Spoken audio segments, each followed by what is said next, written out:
My dear brothers and sisters and young friends, today I thought I'd talk briefly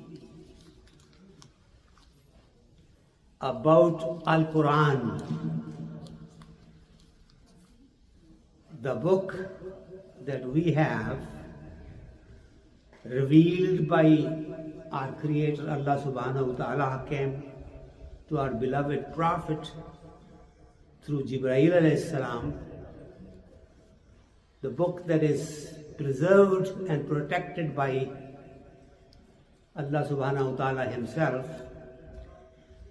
and the book that has remedy for all ills of humanity, guidance for the entire universe, and the book that is present in its original words, original form, unperishable, always pertinent at all times in our existence, not in a single person's life, but the entire universe's existence. None of the messages or verses in it are contradictory to each other. And this is a book that nobody has claimed that I wrote it. Allah subhanahu wa ta'ala himself says that I revealed this and that I am the sole protector of it.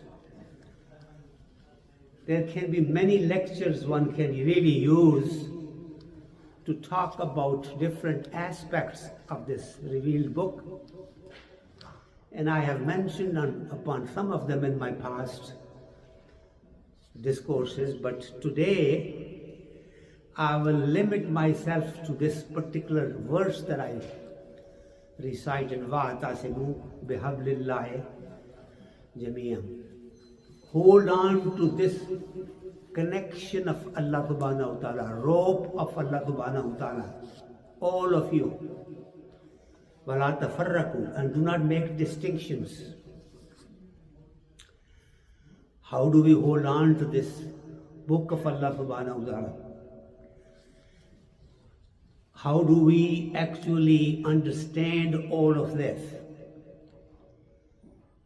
and try to do justice to the instructions that came to us? I want to make one very pertinent point at the beginning.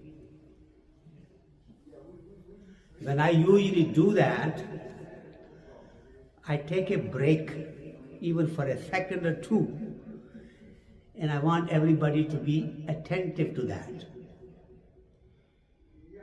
You can have a life, or one can have a life of hundreds of years.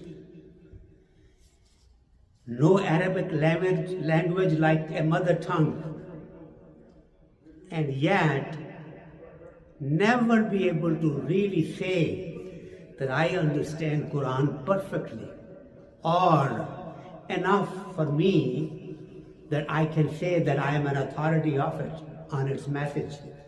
Will not happen. Quran has knowledge from Allah subhanahu wa ta'ala, boundless. No limit of that knowledge. The words that are in Al-Quran are so profound and so deep. More you ponder over them, more they reveal themselves to you. This Urdu verse that I recited, the two verses from a Sufi poet Iqbal, he says, "E kitabe zinda Quran Hakim." This wise Quran is a live book. Hikmate-u la zawalasto qadim. And the wisdom in it is an eternal wisdom and will never really diminish or die down. But then in the second verse, he really cajoles you.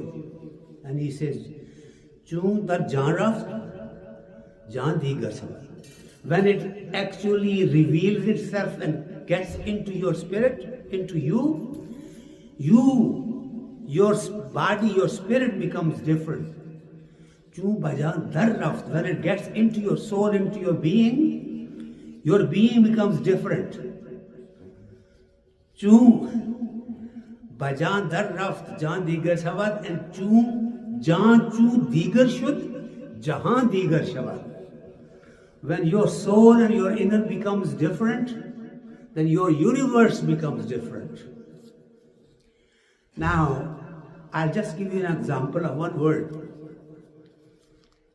Many tafasir you read, and you will get so many different understandings of this word. Ahad. Kul huwallahu ahad. One. Unique. No one like it. But this ahad is different. Right now Sherwan Hassan is sitting here. He is the only one